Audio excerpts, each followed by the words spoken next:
রাজধানীর কুড়িলের বিশ্ব রোড এলাকায় বকেয়া বেতন ভাতার দাবিতে পোশাক কারখানার শ্রমিকেরা সড়ক অবরোধ করে বিক্ষোভ করেছেন। দুপুর 12টার পর ইউরোজোন ফ্যাশন গার্মেন্টসের 5 শতাধিক কর্মী সড়ক অবরোধ করেন।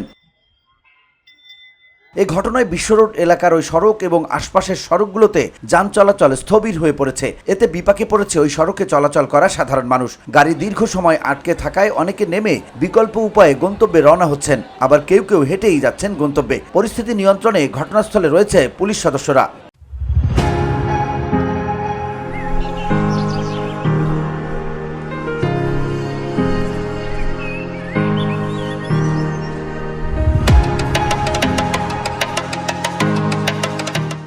এদিকে গুলশান ট্রাফিক বিভাগ সামাজিক যোগাযোগ মাধ্যমে নগরবাসীকে বিষয়টি জানিয়ে বিকল্প সড়ক ব্যবহারের পরামর্শ দিয়েছে। বিভাগ জানায়, শ্রমিকদের অবরোধের কারণে কুড়িল থেকে বাড্ডা ও বাড্ডা থেকে কুড়িলের দিকে যানবাহন চলাচল বন্ধ রয়েছে। ঘটনাস্থলে পুলিশ মোতায়েন রয়েছে। VOD Bangla news desk.